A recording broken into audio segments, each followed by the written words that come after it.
एक का नाम सुंदर पांड और एक का नाम था वीर पांड। ये सुंदर पांड और वीर पांड क्या कर रहे हैं, कमला देवी को माँ भी बना दिया, सास भी बना दिया, दोनों तरीके से ये दोनों बाप बेटा बात करके शादी विवाह कर लिया सब।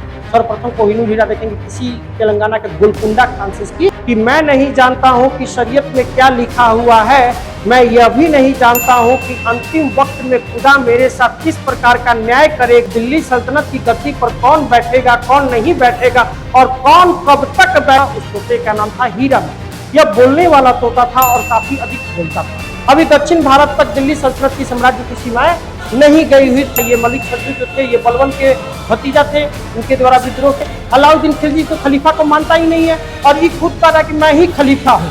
अब इनके बाद का जो उत्तराधिकारी आएगा वो और इनसे दो चार कदम आगे निकलेगा, वो सीधे कहेगा कि मैं तो पैगंबर का ही सेनापति हूँ। हम लोग खिलजी वंश को देख रहे हैं। खिलजी वंश में हम लोगों ने जलालुद्दीन खिलजी को देख लिया। जलालुद्दीन खिलजी के बाद हम लोग देखते हैं कि अलाउद्दीन खिलजी खिलजी वंश के नेक्स्ट उत्तराधिकारी नेक्स्ट शासक बनते हैं। अलाउद्दीन खिलजी अपने शासनकाल में इनके द्वारा देखेंगे कई सारे कार्य किए गए। उन सारे कार्यों को एक एक करके हम व्यवस्थित रूप में देखते हैं। सबसे पहले हम लोग देखें कि अलाउद्दीन खिलजी के द्वारा क्या किया था कि जब वो कड़ा माणिकपुर के सूबेदार थे और जलालुद्दीन खिलजी उस समय सुल्तान थे, तो ये क्या करते हैं कि कड़ा माणिकपुर से जाकर के देवगिरी में लूटते हैं। पहली बार तो ये जो जाते हैं देवगिरी को लूटने के लिए, ये सुल्तान जलालुद्दीन खिलजी की आज्ञा से जाते हैं। फिर बाद में हम लोग देख रहे हैं कि 1295-96 ईस्वी में इनके द्वारा दोबारा ये फिर से देवगिरी पर अभियान करते हैं और वहां से बड़े पैमाने पे अकुत धन संपत्ति लूट करके लेकर के आते हैं। यही वो मुद्दा था जो जलालुद्दीन खिलजी और अलाउद्दीन खिलजी के बीच में विवाद का एक विषय बना। विवाद का विषय इसलिए बना क्योंकि वो बगैर उनके परमिशन के गए हुए थे।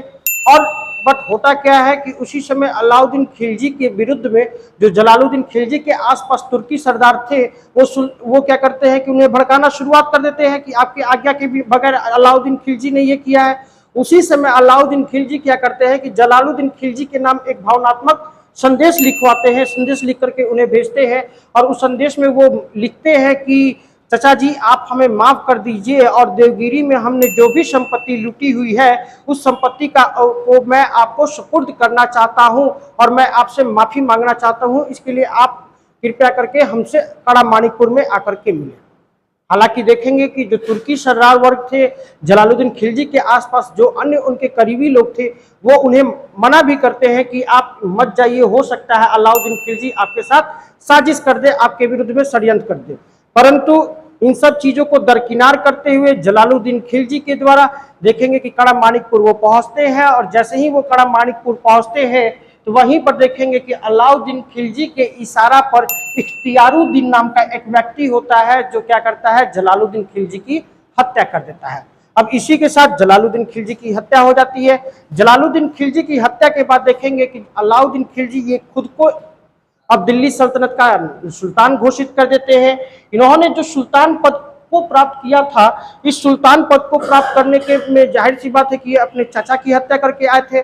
एक और चीज देखें तो जलालुद्दीन जो खिलजी थे ये इनके चाचा तो थे ही थे, इसके साथ साथ इनके ससुर भी थे। तो अब होता क्या है कि आम जनता में इनका संदेश जो होता है बड़ा एक तरीके से निगेटिव रूप में जाता है। आम जनता इनसे घृणा करने लगती है क्योंकि ये क्या करते हैं कि अब सुल्तान की हत्या कर करके आए हुए थे, गद्दी को प्राप्त किए हुए थे और वो व्यक्ति सिर्फ और सिर्फ सुल्तान ही नहीं था, वो व्यक्ति इनका रिश्तेदार भी था, कोई दूर का रिश्तेदार नहीं था, ससुर था जी और चाचा था और उसकी हत्या कर दिया इन्होंने। तो इसका एक गलत मैसेज संदेश गया लोगों के बीच में। अलाउद्दीन खिलजी ने क्या किया कि अब सुल्तान पद पर तो आ जाते हैं। सुल्तान पद पे आने के बाद ये क्या करते हैं कि बलबन का जो महल था लाल महल, उसी महल में ये अपना राज्याभिषेक करवाते हैं।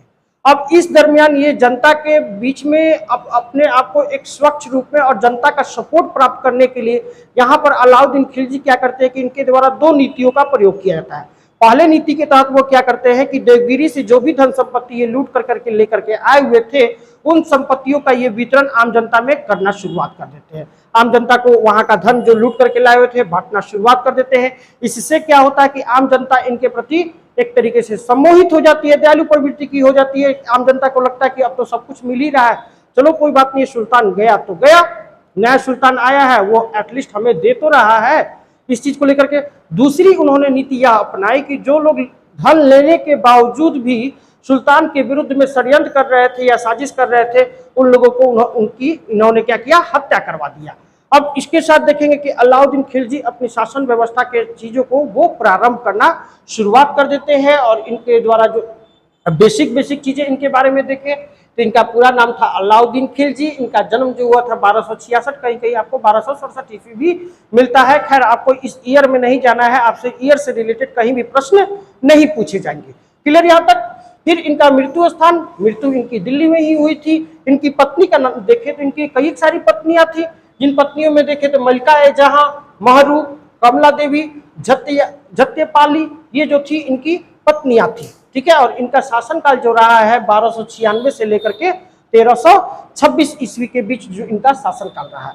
धार्मिक दृष्टिकोण से देखें तो ये एक इस्लाम धर्मावलंबी थे, और इस्लाम धर्मावलंबियों में भी देख रहे हैं कि ये सुन्नी मत के अनुयायी थे, सुन्नी धर्मावलंबी थे।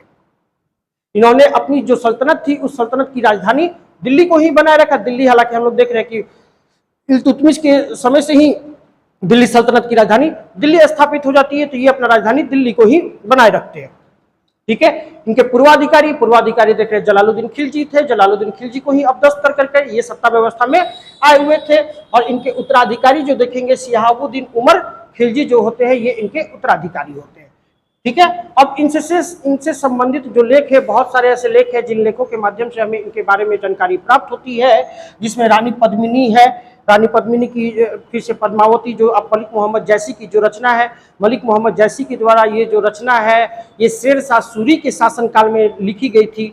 उनके इस पद्मावत के माध्यम से भी हमें इस अलाउद्दीन खिलजी के शासनकाल के खास करके चित्तौड़ अभियान के विषय में जानकारियां प्राप्त होती है। इसके अतिरिक्त देखेंगे कि अमीर खुसरो की भी बहुत सारी रचनाएं हैं, उन रचनाओं के माध्यम से भी जानकारी प्राप्त होती है, क्योंकि अमीर खुसरो जो थे वो अलाउद्दीन खिलजी के साथ रहा करते थे। कई सारे ऐसे अभियान थे जिन अभियानों में अमीर खुसरो खुद अलाउद्दीन खिलजी के साथ गए हुए थे। इवन हम लोग देखेंगे कि चित्तौड़ का जो अभियान होता है, उस चित्तौड़ अभियान के प्रत्यक्षदर्शी अमीर खुसरो बनते हैं, और उनकी रचनाओं के माध्यम से भी हमें इन अलाउद्दीन खिलजी के बारे में जानकारी प्राप्त होती है। क्लियर यहाँ तक। अब नेक्स्ट देख रहे हैं इनके बचपन का जो नाम था, इनके बचपन का नाम अली गुर शासक था। इनके बचपन का नाम अली गुर शासक था। जलालुद्दीन खिलजी ने इन्हें अमीर ए तुजुक का पद दिया था। अमीर ए तुजुक ये जो पद होता था, शाही रीति रिवाजों को देखभाल किया करते थे, यानी जो राजवाड़े होते थे, राजा के जो शाही रीति रिवाज है, उन सारे शाही रीति रिवाजों को मेंटेन करने की जो जिम्मेवारी थी वो अलाउद्दीन खिलजी को ही सौंपी गई थी जलालुद्दीन खिलजी के शासनकाल में। फिर बाद में देख रहे हैं कि जलालुद्दीन खिलजी के ही शासनकाल में कड़ा माणिकपुर में मलिक छज्जू के द्वारा विद्रोह किया जाता है। ये मलिक छज्जू जो थे ये बलवन के भतीजा थे, इनके द्वारा विद्रोह किया जाता है। तो उस विद्रोह को दबाने के लिए अलाउद्दीन खिलजी को भेजा जाता है। अलाउद्दीन खिलजी को फिर देख रहे हैं कि कड़ा माणिकपुर का सूबेदार बना दिया जाता है मलिक छज्जू को हटा करके। यहाँ तक का पूरी तरीके से क्लियर।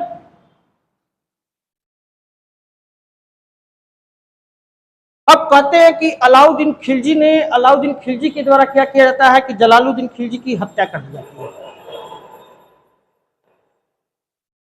अलाउद्दीन खिलजी के द्वारा जलालुद्दीन खिलजी की हत्या कर दी जाती है। बर्नी नामक विद्वान कहते भी हैं कि जब सुल्तान के सर से रक्त टपक रहा था, उसी समय अलाउद्दीन खिलजी अपना राज्याभिषेक करवा रहा था। तो एक कड़ा मैसेज उन्होंने अलाउद्दीन खिलजी के विरुद्ध में दिया, और जाहिर सी बात है कि ऐसा कार्य करके ये व्यक्ति सुल्तान के पद पर आए हुए थे, तो इनके लिए आम जनता के लिए इतना भी आसान नहीं था कि इन्हें सहजता पूर्वक एज ए सुल्तान वो स्वीकार करे। इसके देखिए तो इन्होंने जलालुद्दीन की हत्या करने के बाद 22 अक्टूबर 1296 ईस्वी को इन्होंने इनकी हत्या कर दी थी, और हत्या करने के बाद अलाउद्दीन खिलजी ने सिकंदर द्वितीय या सिकंदर सानी की उपाधि ये धारण किए थे। अलाउद्दीन खिलजी क्या करते हैं कि इनका महत्वाकांक्षी व्यक्ति थे। महत्वाकांक्षी कहने का अर्थ होता है कि जिसके पास जो भी साम्राज्य होता है वो चाहता है कि हमारी साम्राज्य और अधिक बढ़े, अपनी शक्तियों में, अपनी चीजों में और अधिक से अधिक वृद्धि करने की इनकी एक महत्वाकांक्षा थी। और इसी महत्वाकांक्षा के कारण अब ये क्या करते हैं कि पूरे विश्व को विजय करने की एक माइंड में इनकी प्लानिंग चल रही होती है, योजना बनाते हैं कि अब मैं पूरे विश्व को जीतूंगा।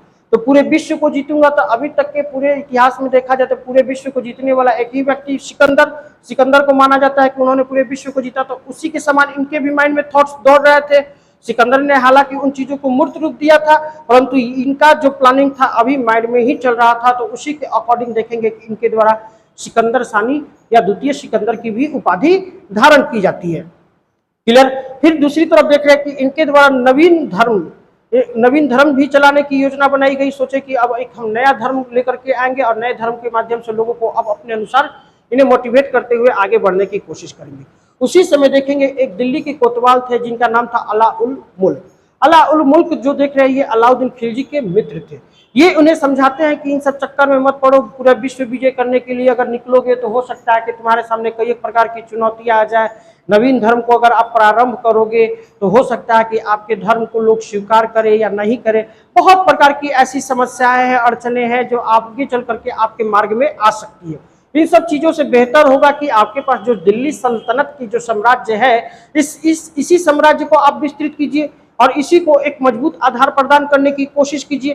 तो इसी दिशा में अब अलाउद्दीन खिलजी के द्वारा देखा गया कि इन्होंने अला उल मुल्क के इस सुझाव को स्वीकार करते हुए इन्होंने विश्व विजय की जो योजना थी उस विश्व विजय की योजना का ये त्याग कर देते हैं और उसके साथ ही नवीन धर्म को चलाने की भी जो योजना थी उस योजना का ये त्याग कर देते हैं।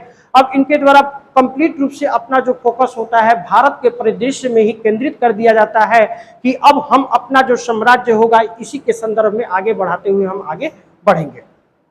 इनके द्वारा देखा जाए तो अलाउद्दीन खिलजी के द्वारा उपाधि धारण की जाती है यामीन उल खिलाफत और नासिर अमीर उल मोमिन। ये दो उपाधियां धारण करते हैं, यामीन उल खिलाफत और नासिर अमीर उल मोमिन। ठीक है, इन्होंने खलीफा से अपने पद की स्वीकृति लेनी आवश्यक नहीं समझी। अभी तक हम लोग देख रहे थे कि दिल्ली सल्तनत पे कोई भी व्यक्ति अगर सुल्तान बनता था, दिल्ली सल्तनत की गद्दी को प्राप्त करता था तो वो ऑथराइज्ड तभी होता था जब उसे खलीफा मान्यता पत्र प्रदान करते थे। यदि खलीफा का मान्यता जैसे ही मिल जाता था तो वो व्यक्ति एक तरीके से वैधानिक सुल्तान के तौर पे जाना जाने लगता था पूरे वैश्विक स्तर पर इन्होंने खलीफा के उस चीजों को भी चैलेंज किया। आगे चल करके हम लोग देखेंगे कि जो उस समय के उलेमा होते हैं मुगुसुद्दीन, ये इनको सजेशन भी करते हैं कि आप इस्लाम धर्म के नियमों के अनुसार अपनी सारी क्रियाकलापों को संचालित कीजिए। तो अलाउद्दीन खिलजी वहीं पर कठोर शब्दों का प्रयोग करते हुए उस उलेमा को जवाब देते हैं कि मैं नहीं जानता हूं कि शरीयत में क्या लिखा हुआ है, मैं यह भी नहीं जानता हूं कि अंतिम वक्त में खुदा मेरे साथ किस प्रकार का न्याय करेगा। मैं सिर्फ अभी यही जानता हूं कि मुझे अभी जनता के लिए क्या करना है। यानी इन्होंने कंप्लीट रूप से अपना सारा दृष्टिकोण जो था वो जनता के प्रति ही केंद्रित कर दिया था। क्लियर? इसलिए इन्होंने खलीफा से भी उलेमा वर्ग के हस्तक्षेप, अमीर वर्ग, उलेमा वर्ग, इन लोगों का हम लोग देख रहे थे कि दिल्ली सल्तनत की जो सुल्तान होते थे उन सुल्तानों में उनके चीजों में निरंतर हस्तक्षेप बढ़ते जा रहा था। उन सारे चीजों को ये क्या करते हैं, कंप्लीट रूप से इनके द्वारा इग्नोर कर दिया जाता है। शासन में इस्लाम धर्म के सिद्धांत को प्रमुखता ना देकर के राज्य हित को इन्होंने ही सर्वोपरि बनाया कि शासन में अब जो चलेगा। पहली बार हम लोग देखेंगे कि दिल्ली सल्तनत में कोई व्यक्ति अगर होता है तो वो अलाउद्दीन खिलजी ही थे जो राजनीति और धर्म, शासन और धर्म दोनों को दो अलग अलग चीज मानते हुए इन दोनों को एक दूसरे से अलग कर देते हैं। अभी तक हम लोग देख रहे थे ना कि शासन और धर्म दोनों साथ साथ चलते आ रहा था। कोई भी व्यक्ति आता था गद्दी पर, खलीफा मान्यता देते थे, खलीफा के अनुसार ही वो अपने नीतियों को संचालित करता था। चाहे कोई भी सुल्तान आता था अपने कंप्लीट क्रियाकलापों को वो शरीयत के में बताए गए नियमों के अनुसार ही संचालित करता था। बहुत सारे ऐसे देख रहे हैं कि आप लोगों ने देखा भी, कुतुबुद्दीन ऐबक, उनके ऊपर तक कंप्लीट रूप से इस्लाम धर्म का इतना प्रभाव था कि अपने पूरा जीवन यापन वो कुरान के अनुसार ही किया करते थे, इसीलिए उन्हें कुरान खा के भी नाम से जाना जाता था। तो ऐसी ऐसी चीजें हम लोग देख रहे थे। अभी तक दिल्ली सल्तनत में जो भी व्यक्ति आ रहा था वो इन प्रकार के स्वरूपों से आगे बढ़ रहा था, परंतु अलाउद्दीन खिलजी ने क्या किया, उन सारे चीजों को दरकिनार करते हुए उनको स्पष्ट रूप से मना कर दिया और उनसे एक तरीके से कहे कि परहेज कर लिया और कहा कि अब सत्ता जो चलेगी सत्ता अलग होगी, धर्म अपना अलग होगा और दोनों को मैं अलग अलग रूपों में संचालित करना पसंद करूंगा। क्लियर? हम लोग देखेंगे कि अलाउद्दीन खिलजी के शासनकाल में कई एक सारे विद्रोह होते जो भी सुल्तान बनते आ रहे थे अभी तक इस समय में, क्योंकि सुल्तान का पद ऐसा होता था कि सामान्य सारे लोग स्वीकार करना सहजतापूर्वक स्वीकार नहीं करते थे। कंपटीशन की भावना उस समय भी थी, आज भी कंपटीशन की भावना है। तो उस समय की जो कंपटीशन की भावना थी, उस समय अगर नहीं पसंद आ रहा है कंपटीटर तो कंपटीटर की जान मार करके हत्या करके खुद को वो अपने आप को सुल्तान या बादशाह या देखेंगे कि शासक घोषित कर देते थे। ये चीजें देखने को आ रहा था। तो यही स्वरूप अब दिल्ली सल्तनत में भी देखने को आया कि सेम अलाउद्दीन खिलजी भी तो उसी प्रोसेस से आए हुए थे। एक पूर्व के सुल्तान की हत्या करके ही इन्होंने गद्दी को प्राप्त किया था। तो इनके शासनकाल में भी देखेंगे कि विद्रोह होता है। इन विद्रोहों में पहला जो विद्रोह होता है ये होता है नवीन मुसलमानों के द्वारा किया गया विद्रोह होता है। ये नवीन मुसलमान कौन थे भाई? तो ये नवीन मुसलमान वही थे जो हम लोग देख रहे थे कि जलालुद्दीन खिलजी के शासनकाल में चंगेज खां का नाती जो उलुग खां था वो अपने समर्थकों के साथ भारत आ गया था और उन लोगों के द्वारा क्या किया गया कि इस्लाम धर्म को स्वीकार कर लिया गया। वे इस्लाम धर्म को स्वीकार कर लेते हैं और जलालुद्दीन खिलजी के द्वारा उन लोगों को रहने के लिए दिल्ली में ही एक जगह का निर्माण कराया जाता है, एक स्थान को, एक बस्ती बसाया जाता है जिसे मुगलपुर के नाम से जाना जाता था। अब वही लोग क्या कहलाए? नवीन मुसलमान कहलाए। क्लियर? अब ये नवीन मुसलमानों ने अब अलाउद्दीन खिलजी के विरुद्ध में विद्रोह कर दिया। इस विद्रोह के पीछे जो मेन वजह था वो मेन वजह यह था कि अलाउद्दीन खिलजी जब सत्ता में आते हैं तो इनके द्वारा गुजरात अभियान किया जाता है। गुजरात अभियान से कर करके ये काफी मात्रा में वहां से धन संपत्ति लूट कर करके लेकर के आते हैं। तो ये नवीन मुसलमान उसमें अपनी हिस्सेदारी खोजने लगे कि हमारी भी हिस्सेदारी चाहिए, क्योंकि अगर एज ए रिलेशनशिप के अनुसार देखें तो रिलेशनशिप के अनुसार अलाउद्दीन खिलजी भी जलालुद्दीन खिलजी के दामाद थे और उधर उलुग खां जो चंगेज खां का नाती था वो भी तो जलालुद्दीन खिलजी का दामाद ही बन चुका था। तो जाहिर सी बात है कि जितनी इनकी दावेदारी थी उनकी भी उतनी ही दावेदारी थी। तो अब इसलिए हिस्सेदारी के लिए क्या होता है कि ये लोग इन लोगों के द्वारा विद्रोह कर दिया जाता है। हालांकि देखेंगे कि अलाउद्दीन खिलजी इन लोगों पर नियंत्रण स्थापित करने में कामयाब हो जाते हैं और इस विद्रोह को दबा दिया जाता है। क्लियर? अब दूसरा देख रहे हैं कि अलाउद्दीन खिलजी का भतीजा था आकत खां। ये अलाउद्दीन खिलजी का भतीजा था आकत खां, ये भी चाहता था कि मैं ही सुल्तान बनूं और मैं ही सुल्तान बनूं। तो इसने क्या किया कि सुल्तान के विरुद्ध में ही षड्यंत्र करना शुरुआत कर दिया। सुल्तान के विरुद्ध में षड्यंत्र करना शुरुआत कर देते हैं। अब सुल्तान को अलाउद्दीन खिलजी को जैसे ही इस बात की जानकारी प्राप्त होती है वो क्या करते हैं कि इनकी भी हत्या करवा देते हैं। इस प्रकार से उन्होंने अपने भतीजे के भी विद्रोह को शांत किया। एक बार की घटना भी कि अलाउद्दीन खिलजी गए हुए थे शिकार करने, तो शिकार करने गए हुए थे तो वहीं पे आकत खान ने अपने लोगों के साथ अलाउद्दीन खिलजी पर अटैक कर दिया था। फिर बाद में देख रहे हैं कि उसकी हत्या कर दी जाती है। फिर इनका एक और भांजा भी था उमर, ये जो देख रहे हैं उमर जो देख रहे हैं बदायूं का सूबेदार था। मंगू खां, ये जो देख रहे हैं मंगू खां, ये अवध का सूबेदार था। इन लोगों ने भी मिलकर के अलाउद्दीन खिलजी के विरुद्ध में षड्यंत्र कर दिया। तो अलाउद्दीन खिलजी ने भी क्या किया कि इन लोगों को दमन करते हुए इस विद्रोह को भी सफलतापूर्वक अलाउद्दीन खिलजी के द्वारा दबा दिया जाता है। क्लियर यहां तक? फिर दिल्ली के कोतवाल हाजी मौला, दिल्ली के कोतवाल हाजी मौला थे। ये हाजी मौला जो थे इससे पूर्व हम लोग जो देख रहे थे दिल्ली के कोतवाल फखरुद्दीन के ही सेवक थे। तो उनके बाद देख रहे हैं कि हाजी मौला बनते हैं। हाजी मौला ये दिल्ली के थे। इनके द्वारा क्या किया था कि अलाउद्दीन खिलजी के विरुद्ध में विद्रोह कर दिया जाता है और ये भी चाहते थे कि खुद को सुल्तान बनाना, खुद को सुल्तान, ये सारे के सारे लोग चाहते थे कि अब सुल्तान का पदवी हम ही को प्राप्त हो। और उसी दिशा में हाजी मौला ने भी विद्रोह कर दिया। परंतु अलाउद्दीन खिलजी तो खुद ही उन्हीं रास्तों से चल करके आया हुआ था।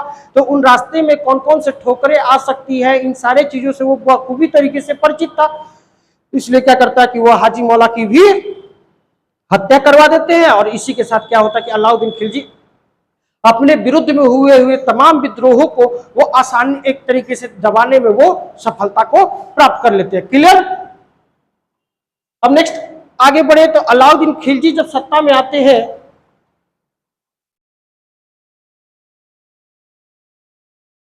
अलाउद्दीन खिलजी जब सत्ता में आते हैं तो इन्होंने सत्ता में आए तो इन्होंने देखा कि हमारे सामने कौन कौन सी चुनौतियां हैं, कौन कौन सी हमारे सामने चुनौतियां हैं और दूसरी चीजें कि इन चुनौतियों को उत्पन्न करने वाला कौन है। ठीक है?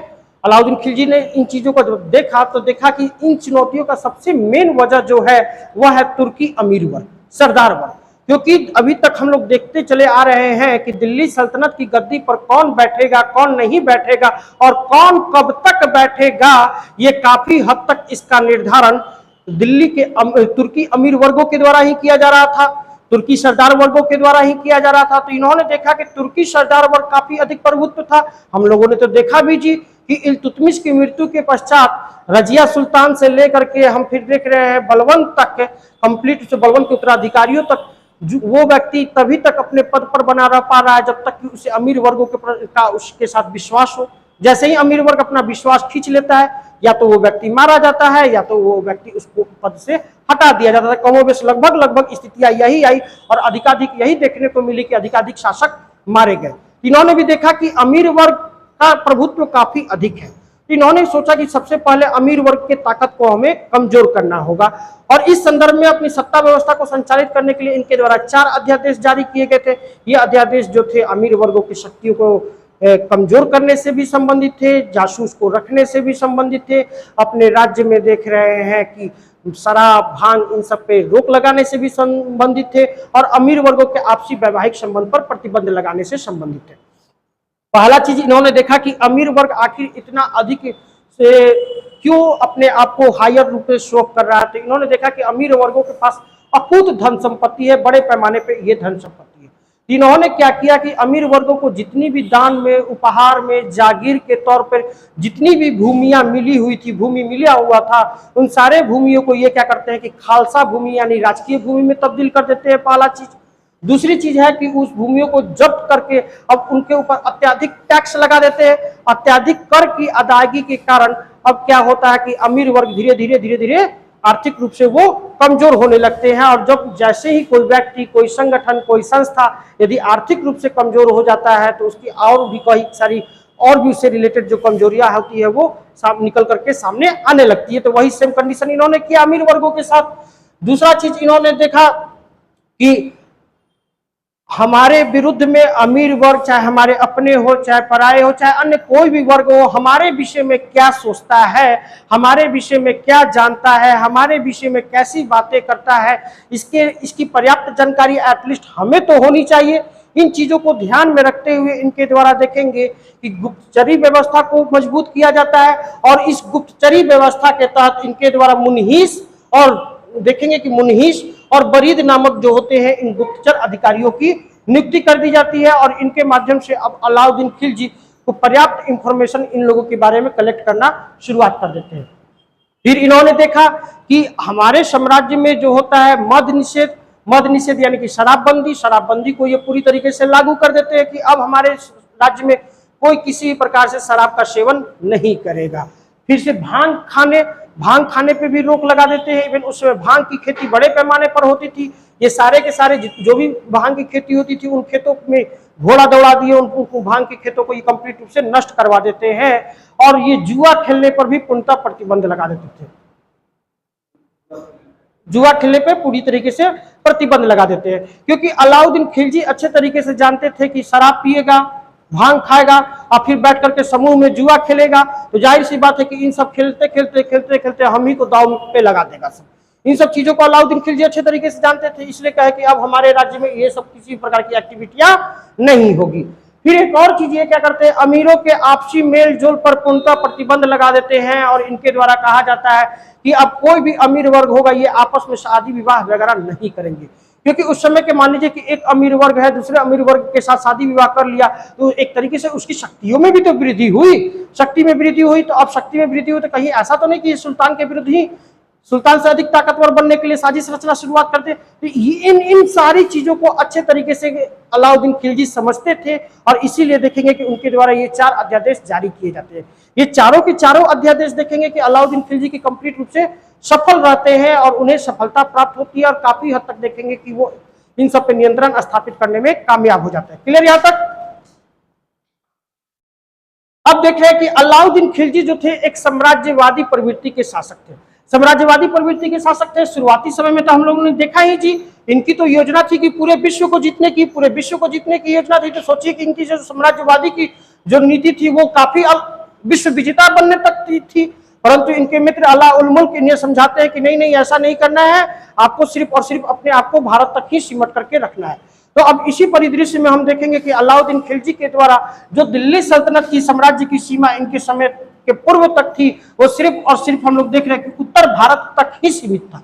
अभी दक्षिण भारत तक दिल्ली सल्तनत की साम्राज्य की सीमाएं नहीं गई हुई थी। अलाउद्दीन खिलजी देखेंगे अपने प्रयासों से दक्षिण भारत में भी ये अपना अभियान करने में सफल होंगे, और इनके द्वारा देखेंगे अपने पूरे साम्राज्य को ये 2 प्रकार से जीतते हैं। उत्तर भारत के जितने भी साम्राज्यों को ये जीतते हैं, इनके द्वारा जीत करके उसे डायरेक्ट अपने साम्राज्य में शामिल कर लिया जाता है।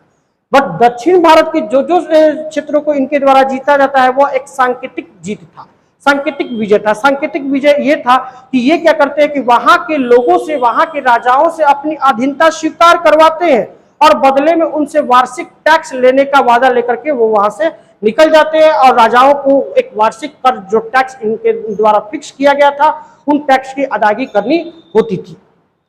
तो उत्तर भारत का ये प्रत्यक्ष रूप से अपने साम्राज्य में शामिल करते हैं, परंतु दक्षिण भारत का जो भी विजय किया गया रहता है वो अप्रत्यक्ष रूप से रहता है। हम लोग देखेंगे कि उत्तर भारत का जो विजय करते हैं ये अपने अलग अलग जो सहयोगी होते हैं उन सहयोगियों के सहयोग के माध्यम से करते हैं।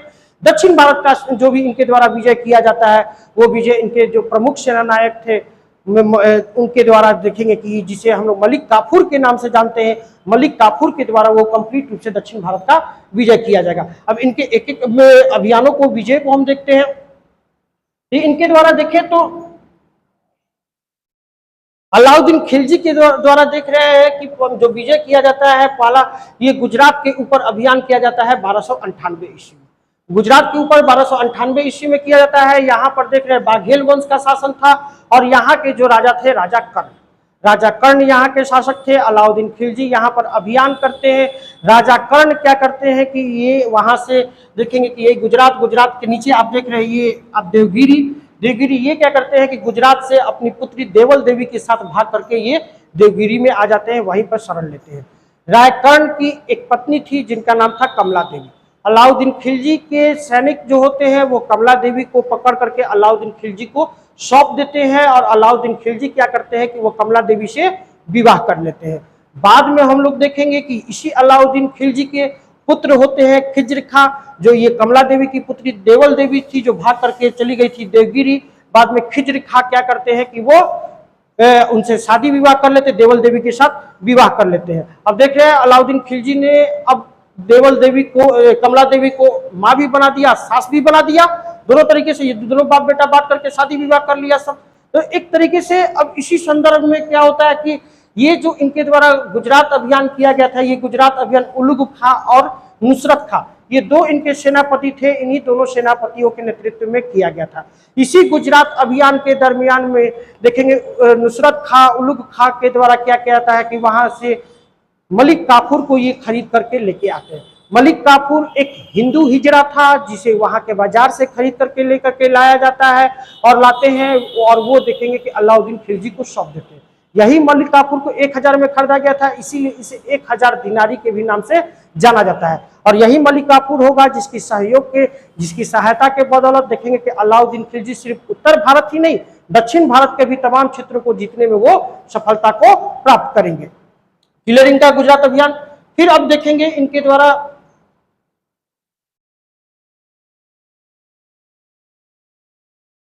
जो अभियान किया जाता है वो नेक्स्ट जैसलमेर का अभियान किया जाता है 1299 ईस्वी में। 1299 ईस्वी में ये जैसलमेर का अभियान करते हैं। ये जैसलमेर का अभियान जो होता है इस समय यहाँ के शासक दुद्दा और उनके सहयोगी तिलक सिंह थे। तिलक सिंह और दुद्दा देखेंगे कि ये काफी इनका तिलक सिंह के द्वारा काफी विरोध भी किया जाता है, परंतु अंतिम रूप से देखेंगे कि अलाउद्दीन खिलजी भी होते हैं इस विद्रोह को दबाने में सफलता को प्राप्त कर लेते हैं। क्लियर। इस जैसलमेर अभियान के पीछे जो मेन एक वजह बताया गया था वो ये वजह यह था कि अलाउद्दीन खिलजी जब अपने गुजरात अभियान पर थे तो उन्होंने इन लोगों पे आरोप लगाया था कि जब हम लोग गुजरात अभियान पे थे तो इन लोगों ने क्या किया, हमारा घोड़ा चुराया था। उसी घोड़ा चुराने के आरोप के कारण इनके द्वारा देख रहे हैं कि जैसलमेर पर अभियान किया जाता है। हालांकि यह एक राजनीतिक तरीके से सोच थी क्योंकि उन्हें अपने साम्राज्य को विस्तृत करना था। क्लियर। फिर इनके द्वारा देखेंगे कि मालवा का अभियान किया जाता है। मालवा का जो अभियान होता है 1305 ईस्वी में और यहाँ के शासक थे महलक देव को भी वो पराजित कर देते हैं और इनके द्वारा देखेंगे कि वो इस अभियान को भी जीतने में सफलता प्राप्त कर लेते हैं। फिर इनके द्वारा जल्लौर का अभियान किया जाता है। जल्लौर यहाँ पे जो थे कन्हन देव यहाँ के शासक थे और इस में भी देखेंगे कि उन्हें सफलताएं प्राप्त होती है। कन्हन देव को अपदस्थ करके ये वहां पर अपने साम्राज्य को शामिल कर लेते हैं और इसे देखेंगे मालवा को जल्लौर को भी दिल्ली सल्तनत में शामिल कर लिया था। फिर सिवाना में 1307 ईस्वी में किया जाता है। यहाँ के शासक शीतल देव थे, शीतल देव भी पराजित हो जाते हैं और पराजित होने के बाद देखेंगे कि अब एक तरीके से सिवाना को भी राजस्थान में दिल्ली सल्तनत में शामिल कर लिया जाता है। सिवाना का जो क्षेत्र था वो भी राजस्थान के अंतर्गत ही आता था। ये सब जो क्षेत्र देख रहे हैं कमोबेश ये सब जो क्षेत्र है वो राजस्थान से ही रिलेटेड क्षेत्र है। ठीक है। फिर अब इनके द्वारा रणथंभौर का अभियान किया जाता है 1301 ईस्वी में। रणथंभौर के अभियान ये जो अभियान किया जाता है इनके द्वारा, इस समय यहाँ के शासक थे हमीर देव। हमीर देव के ऊपर ये अटैक करते हैं इनके द्वारा, और एक तरीके से देखेंगे रणथंभौर को भी जीत करके दिल्ली सल्तनत में शामिल कर लिया जाता है। इस अभियान के विषय में जो हमें जानकारी प्राप्त होती है वो नैन चंद्र सूरी है, उनकी रचना जो है हमीर काव्य, उस हमीर काव्य के माध्यम से जानकारी प्राप्त होती है। फिर से अमीर खुसरो की रचनाएं हैं, उस अमीर खुसरो की रचनाओं के माध्यम से भी इस अभियान के बारे में, रणथंभौर अभियान के बारे में जानकारियां प्राप्त होती है। क्लियर यहां तक? फिर अलाउद्दीन खिलजी का जो अभियान था, उन अभियानों में सबसे महत्वपूर्ण कोई अभियान था तो इनका चित्तौड़ का अभियान। चित्तौड़ का अभियान एक इनका सबसे महत्वपूर्ण अभियान माना जाता है, और इस अभियान के विषय में भी हमें जो जानकारी प्राप्त होती है वो अमीर खुसरो की रचनाओं के माध्यम से जानकारी प्राप्त होती है। फिर बाद में हम लोग देखेंगे कि शेर शाह सूरी के शासन काल में मोहम्मद जैसी के द्वारा पद्मावत की जो रचना की जाती है, उस पद्मावत के माध्यम से भी हमें इस चित्तौड़ अभियान के बारे में जानकारी प्राप्त होती है। अभी हाल फिलहाल जो पद्मावती जो मूवी आया था वो इसी घटना पर आधारित था। होता क्या है मुख्य रूप से कि चित्तौड़, अब देख रहे हैं कि अलाउद्दीन खिलजी के द्वारा राजपूतानाओं के लगभग रणथंभौर पे, जैसलमेर पर, अन्य जगहों पर वो धीरे धीरे अपना अधिकार कर रहे थे। अब अधिकार करते हुए अब चित्तौड़ की तरफ आगे बढ़े। इस समय चित्तौड़ के जो शासक थे, चित्तौड़ के शासक राणा रतन सिंह थे। चित्तौड़ के शासक राणा रतन सिंह थे। अब उसी समय में देखेंगे कि अलाउद्दीन खिलजी क्या करते हैं कि चित्तौड़ पे अभियान करते हैं। माना जाता है कि अलाउद्दीन खिलजी लगभग 7 महीने तक, 7 मंथ तक वो अपना वहीं पर चित्तौड़ में घेरा डाले रखे। फिर बाद में देखेंगे कि अंतिम रूप से अलाउद्दीन खिलजी को उस अभियान में सफलता प्राप्त होती है।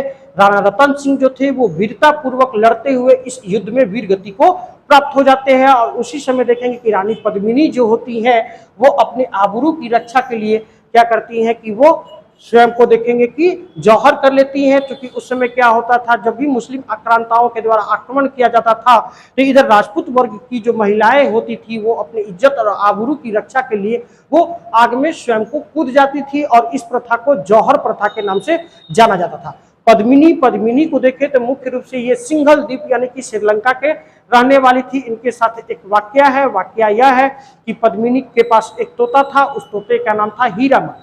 यह बोलने वाला तोता था और काफी अधिक बोलता था। एक बार क्या हुआ कि तोता जाकर के अपना घूम रहा था, घूमते घूमते, और उसी समय इधर से देख रहे राणा रतन सिंह अपना शिकार करने के लिए आए हुए थे। शिकार करने के लिए आए हुए थे तो वो तोता उनसे रानी पद्मिनी की खूबसूरती के बारे में काफी अच्छे ढंग से व्याख्या करता है कि रानी की खूबसूरती जो है वो अद्भुत है, रानी की खूबसूरती जो है वो चांद के समान है। हर दृष्टिकोण से वो रानी की सुंदरता को राजा को बताता है। अब तोते की बात को सुन करके राणा रतन सिंह होते हैं और अधिक सम्मोहित हो जाते हैं, और राणा रतन सिंह ने सोचा कि जब एक तोता एक महिला के बारे में इतनी तरीके से व्याख्यात कर रहा है तो चलो चल करके देखना चाहिए। वो जाते हैं तो देखते हैं कि तोता जितना बताया हुआ था उससे तो कई गुना अधिक खूबसूरत है वो रानी। तो अब राणा रतन सिंह का विचार होता है कि वो इस रानी के साथ, पद्मिनी के साथ शादी विवाह कर ले। तो उसी समय उनका स्वयंवर होता है। स्वयंवर के माध्यम से राणा रतन सिंह विवाह करके देखेंगे कि श्रीलंका से लेकर के आ जाते हैं चित्तौड़, अपने यहाँ लेकर के आ जाते हैं। और उसी समय क्या होता है कि अब चित्तौड़ में लेकर के आ जाते हैं तो दूसरी तरफ चित्तौड़ में अलाउद्दीन खिलजी की भी का आक्रमण अभियान वगैरह चल रहा था। हालांकि देखेंगे कि मलिक मोहम्मद जैसी ने जो अपनी पद्मावत की रचना की है, इस पद्मावत रचना में वो इस चीज की चर्चा करते हैं कि अलाउद्दीन खिलजी के द्वारा सिर्फ और सिर्फ पद्मिनी की प्राप्ति के लिए यह चित्तौड़ का अभियान किया गया था। परंतु उनके द्वारा यह जो है ये एक संदिग्ध है। इसलिए संदिग्ध है क्योंकि उस समय के समकालीन अन्य किसी विद्वान ने इस प्रकार की किसी भी घटना का उल्लेख नहीं किया है। इवन हम लोग देखेंगे कि इस चित्तौड़ अभियान का प्रत्यक्षदर्शी जो थे वो अमीर खुसरो थे। अमीर खुसरो भी स्वयं गए हुए थे अलाउद्दीन खिलजी के साथ इस अभियान में, परंतु उन्होंने भी अपनी किसी भी रचना में इस घटना का, इस प्रसंग का उल्लेख नहीं किया है कि हाँ सिर्फ और सिर्फ पद्मिनी की प्राप्ति के लिए उन्होंने ये चित्तौड़ पर अभियान किया हुआ था। क्लियर यहाँ तक? हालांकि अंतिम रूप से देखेंगे कि राणा रतन सिंह वीरगति को प्राप्त होते हैं। उसी समय में देखेंगे कि रानी पद्मिनी अपनी आबरू की रक्षा के लिए जौहर कर लेती है। यही रानी पद्मिनी का तोता था, जो तोता जाकर के उनको, तोता का नाम हीरामन था, काफी अधिक बोलता था। ठीक है, खैर अब अलाउद्दीन खिलजी का अभी तक के अभियानों में हम लोगों ने इनके उत्तर भारत की जो भी अभियान देखा, ये लगभग इनका अभियान था वो उत्तर भारत तक ही था। उत्तर भारत तक ये आए हुए थे, ये उत्तर भारत तक ही आए हुए थे। दक्षिण भारत का इनका अभियान कंप्लीट रूप से बाकी था। अब इन्होंने जब देखा कि उत्तर भारत के क्षेत्रों को अब हम जीत लिए हैं, तो अब दक्षिण भारत की तरफ हम बढ़ेंगे। दक्षिण भारत में हमने आपको पहले ही बताया कि दक्षिण भारत में इनके द्वारा जो विजय किया जाता है, यह एक सांकेतिक विजय था। ये क्या करते हैं कि सिर्फ जीतते हैं और इनडायरेक्ट वे में, अप्रत्यक्ष रूप से वहां के लोगों से अपनी अधीनता को स्वीकार करवा करके उनसे उनका वार्षिक एक कर होता है, वार्षिक टैक्स जो था वो फिक्स कर देते हैं कि हाँ, हम आपसे सिर्फ इतना ही टैक्स लेंगे, और उसके एवज में उन लोगों को टैक्स देना होता था। अब उसके तहत देखेंगे कि इनके द्वारा जो दक्षिण में अभियान किए जाते हैं, पहला जो अभियान किया जाता है देवगिरी के विरुद्ध में अभियान किया जाता है। हालांकि हम लोग देखेंगे कि अलाउद्दीन खिलजी सुल्तान बनने के पूर्व ही 2 बार देवगिरी पर अटैक कर चुके हुए थे। 2 बार वो देवगिरी से खुद बड़े पैमाने पर धन संपत्ति लूट करके लेकर के जा चुके थे।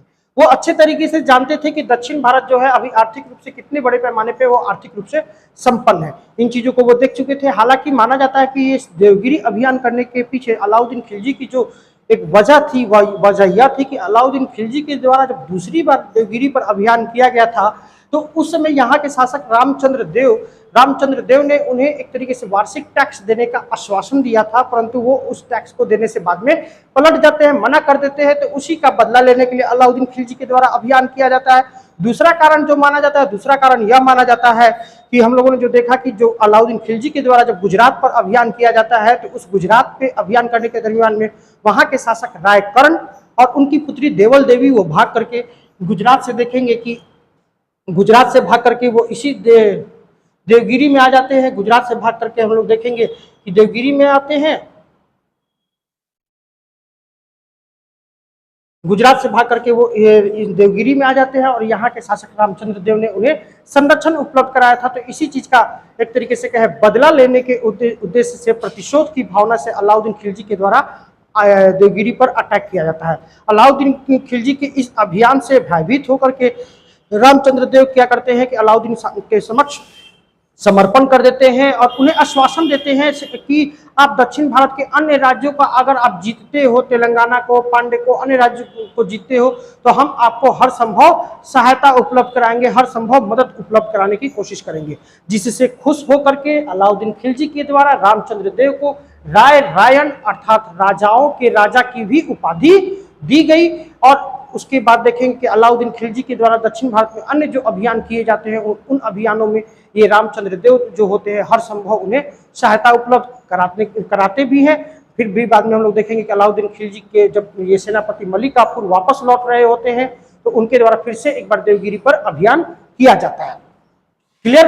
नेक्स्ट अब इनका जो हम अभियान देख रहे हैं, यह अभियान था इनका तेलंगाना के विरुद्ध में। तेलंगाना आज आप लोग देख रहे हैं आंध्र प्रदेश से टूट करके जो तेलंगाना राज्य बना हुआ है, यहाँ के शासक थे प्रताप रुद्रदेव द्वितीय। प्रताप रुद्रदेव द्वितीय यहाँ के शासक थे जो कि काकतीय वंश के थे। अलाउद्दीन खिलजी की सेना मलिक काफूर जैसे ही पहुंचती है, तो प्रताप रुद्रदेव क्या करते हैं कि कंप्लीट रूप से उनके समक्ष आत्मसमर्पण कर देते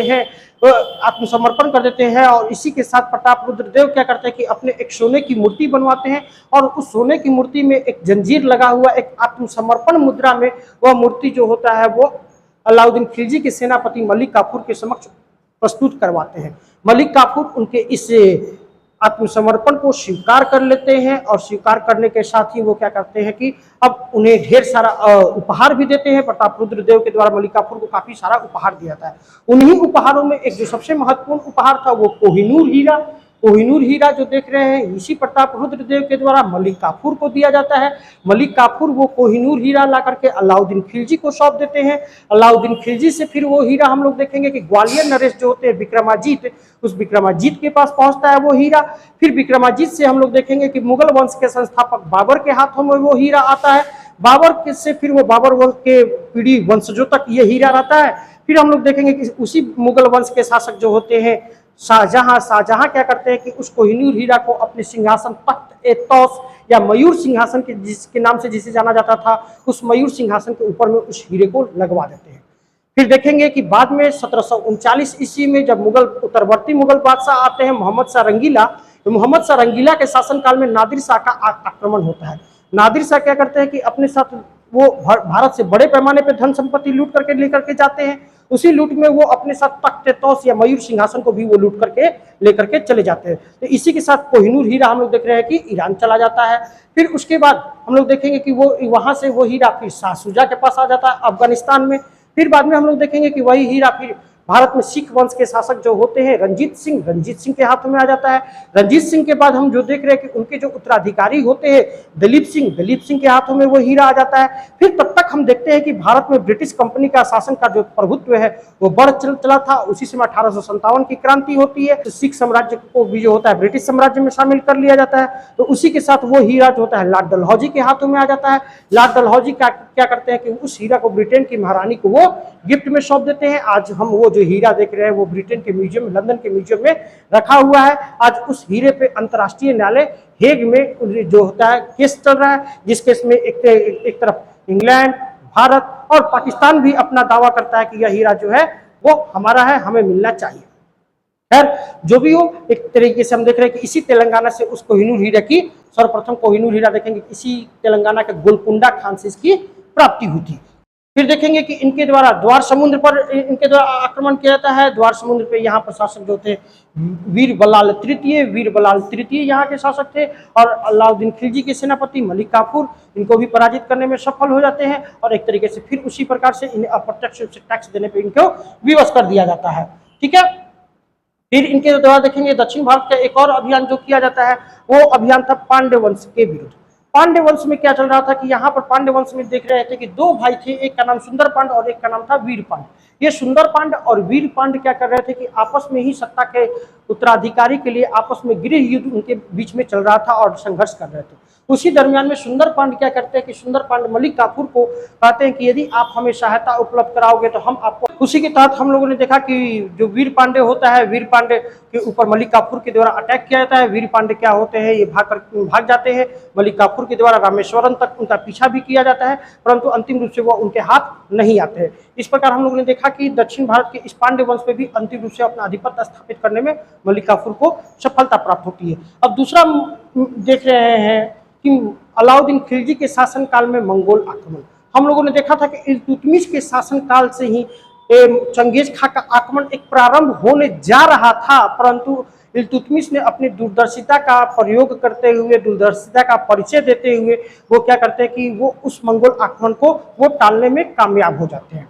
बट अब देखेंगे कि दिल्ली सल्तनत में जितने भी शासक हुए उन शासकों में सबसे अधिक किसी के शासनकाल में मंगोल आक्रमण हुआ है तो वह अलाउद्दीन खिलजी के ही शासनकाल में हुआ। इनके शासनकाल में कुल 6 बार मंगोलों का आक्रमण हुआ है। हालांकि देखेंगे कि अलाउद्दीन खिलजी इन तमाम मंगोल आक्रमणकारियों को विफल करने में कामयाब हो जाते हैं और ये मंगोल आक्रमणकारियों को जो होता है पूरी तरीके से शिकस्त देते हैं, उन्हें पराजित करते हैं और दिल्ली सल्तनत की जो सीमा थी उस दिल्ली सल्तनत को सीमा को सुरक्षा उपलब्ध कराने में कामयाब भी हो जाते हैं। इन आक्रमणों को देखे कि करके तो 1297-98 ईस्वी में कादर के नेतृत्व में प्रथम मंगोल आक्रमण हुआ। मंगोल जालंधर के निकट पराजित हुए, यानी जालंधर के समीप इनका जो पहला कादर के साथ युद्ध होता है और वो पराजित होते हैं अलाउद्दीन खिलजी के सैनिकों के द्वारा। दूसरा देख रहे 1299 ईस्वी में सल्दी के नेतृत्व में मंगोलों का दूसरा आक्रमण हुआ। जफर खान ने उसे पराजित किया और सेहबान का क्षेत्र जो था वो मंगोलों से छीन लिया गया। तीसरा जो देख रहे 1299 ईस्वी में कुतलुग ख्वाजा के नेतृत्व में तीसरा आक्रमण हुआ और इसी आक्रमण में देखेंगे अलाउद्दीन खिलजी के एक प्रमुख सेनापति थे जो जफर खां, वो जफर खां मारे जाते हैं। नेक्स्ट देख रहे 1303 ईस्वी में तरगी के नेतृत्व में चौथा मंगोल आक्रमण हुआ। मंगोल दिल्ली तक आ गए। इस आक्रमण में हम लोग देख रहे हैं कि मंगोल जो होते हैं दिल्ली तक आ जाते हैं। अलाउद्दीन ने सीरी को अपना राजधानी बनाया और इसी आक्रमण के दरमियान में अलाउद्दीन ने सीरी को जो होता है वो अपना राजधानी बनाते हैं। नेक्स्ट देख रहे हैं 1305 ईस्वी में अली बेग के नेतृत्व में पांचवा मंगोल आक्रमण होता है और इस आक्रमण को भी वो दबाने में कामयाब हो जाते हैं। और छठा जो देख रहे हैं 1306 ईस्वी में मलिक बकबक के नेतृत्व में ये आक्रमण होता है और इस आक्रमण को भी अलाउद्दीन खिलजी दबाने में पूरी तरीके से कामयाब हो जाते हैं। कहा जाता है कि इस छठे आक्रमण में अलाउद्दीन खिलजी के द्वारा मंगोलों के लगभग 50,000 लोगों को गिरफ्तार कर लिया जाता है और उन गिरफ्तार किए गए लोगों को एक तरीके से दास बाजार में बेच दिया जाता है और उन्हें गुलाम बना लिया जाता है। नेक्स्ट देख रहे हैं अलाउद्दीन खिलजी की, ये तो अभी तक के अभियानों के बारे में देखा। व्यवस्थाओं के बारे में देखें तो अलाउद्दीन खिलजी के द्वारा कर व्यवस्था में भी सुधार किया गया। इसके तहत इनके द्वारा 2 नए कर चलाए गए। हालांकि हम देखेंगे पूर्व में जो कर चल आ रहा था जैसे कि खुम्स था अभी भी था, जजिया कर था अभी भी था, जकात अभी भी कर था। इसके अतिरिक्त देखेंगे कि अलाउद्दीन खिलजी के 2 नए कर लाए गए थे। एक कर को हम बोलते थे चराई और दूसरे कर को बोला जाता है घरी। चराई जो होता था ये दुधारू पशुओं पर लगाया जाता था इस टैक्स को, दूसरी घरी जो कर था ये गृहों पर, घर पर ये जो टैक्स लगाया जाता था उसे घरी टैक्स कहा जाता था। इस प्रकार हम लोगों ने देखा कि इनके द्वारा 2 नए टैक्स की शुरुआत की गई। फिर से देख रहे हैं कर व्यवस्था को सुव्यवस्थित स्वरूप प्रदान करने के लिए इनके द्वारा एक अलग विभाग की स्थापना की जाती है, जिस विभाग को दीवाने मुस्तखर विभाग के नाम से जाना जाता था। ठीक है, फिर से इनके द्वारा देखेंगे कि भूमि कर जो होता था वो उपज का 1/2 कर दिया गया, यानी 50%। दिल्ली सल्तनत के पहले ऐसे शासक होते हैं अलाउद्दीन खिलजी, जिनके द्वारा भूमि कर जो होता है वह 50% तक वसूला जाता है। ये पहले ऐसे शासक बनते हैं। कर व्यवस्था को अब कर अधिक आएगा तो जाहिर सी बात है कि राजा देख रहे हैं कि इतना अधिक अभियान कर रहा है, उत्तर भारत से लेकर के दक्षिण भारत तक रौंद करके बैठा हुआ है जी, तो इसको रौंदने में खर्चा भी तो आ रहा है, इन खर्चों का मेंटेनेंस कैसे होगा। तो इन चीजों को ध्यान में रखते हुए उन्होंने भूमि कर को 1/2 कर दिया। ठीक है, अब सैनिकों के लिए इन्होंने एक अलग व्यवस्था शुरुआत कर दी। दिल्ली सल्तनत में देखेंगे कि अभी तक जितने भी हम शासक देख रहे थे, इन किसी भी शासकों के पास अस्थायी सेना नहीं था। इस पहली बार देखेंगे कि किसी ने अस्थायी सेना रखने की शुरुआत की है तो वो अलाउद्दीन खिलजी के द्वारा ही किया गया। अब इनके द्वारा देख रहे हैं कि उन्हें नियमित तौर पे वेतन वगैरह भी दिए जाते थे। तो अब इसमें अव्यवस्था की स्थिति उत्पन्न होने लगी, तो इस अव्यवस्था की स्थिति पुनः बार बार उत्पन्न ना हो, इसके लिए क्या किया इन्होंने कि सैनिक जो होते थे उन सैनिकों का हुलिया लेना, जैसे कि कितना कद काठी है, कितना लंबा है, चौड़ा है, गोरा है, काला है, कैसा है, इस प्रकार का एक विवरण तैयार किया जाने लगा। और जो घोड़ा होता था उस घोड़े पे एक राजकीय चिन्ह से दाग दिया जाता था। अब इससे पहचान सुनिश्चित होगी कि हाँ इस व्यक्ति का मेंशन हो गया। अब एक ही व्यक्ति को एक ही काम के लिए अलग अलग तरीके से वेतन तो नहीं ना मिलेगा। तो इस व्यवस्था में एक तरीके से देखें कि प्रशासनिक व्यवस्था में उन्होंने इस दाग और हुलिया प्रथा के माध्यम से प्रशासनिक सुधार लाने की कोशिश किया है। क्लियर यहाँ तक। फिर अब अलाउद्दीन खिलजी के द्वारा एक और चीज किया जाता है, वो बाजार नियंत्रण व्यवस्था। इनके द्वारा बाजार नियंत्रण व्यवस्था की शुरुआत किया जाता है। आज जो हम देख रहे हैं ना कि आज जो भी वस्तु हम खरीदते हैं उस वस्तु का कीमत फिक्स है ना, कि चीनी इतने रुपए किलो, आटा इतने रुपए किलो। सोचिए कि अगर आज के समय में अगर ये दर फिक्स नहीं होता तो जो जिस मर्जी से बेचता तो इससे राज्य के इसका अंतिम रूप से भुगतान तो जनता में करना पड़ता।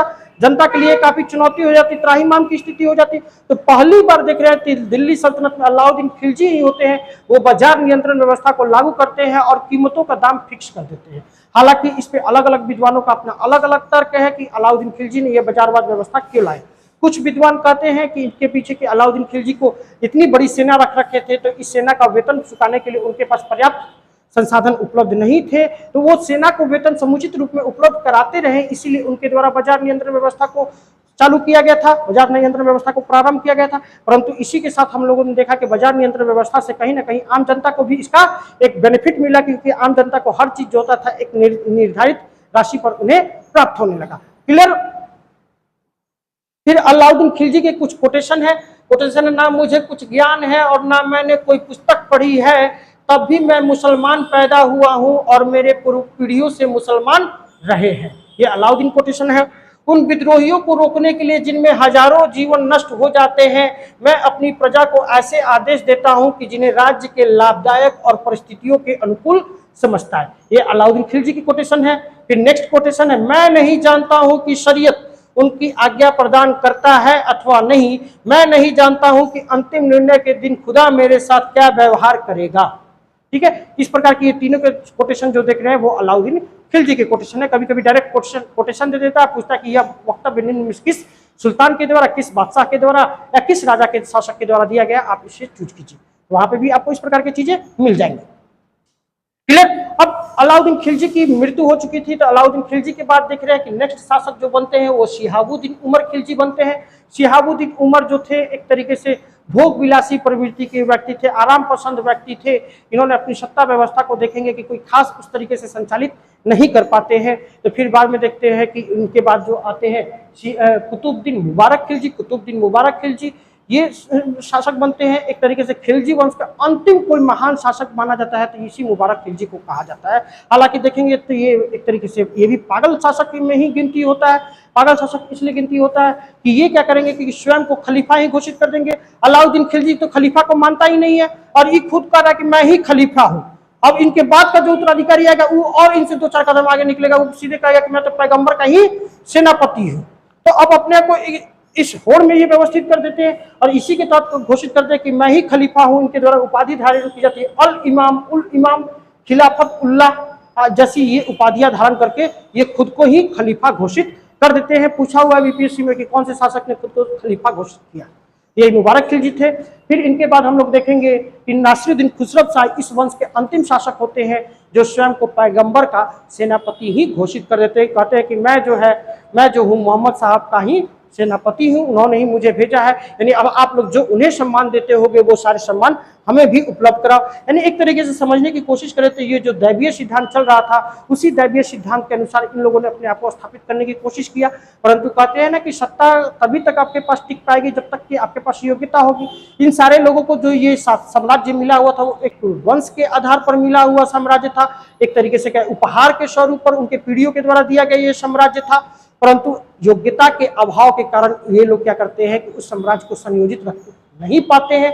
और इसी के साथ देखेंगे कि अंतिम जो शासक होते हैं नासिरुद्दीन खुसरो शाह की हत्या देखेंगे कि गाजी मलिक या गियासुद्दीन तुगलक के द्वारा कर दी जाती है। और इसी के साथ देखेंगे कि दिल्ली सल्तनत से खिलजी वंश का अंत हो जाता है और एक नए वंश की स्थापना होती है जिसे तुगलक वंश के नाम से जाना जाता है।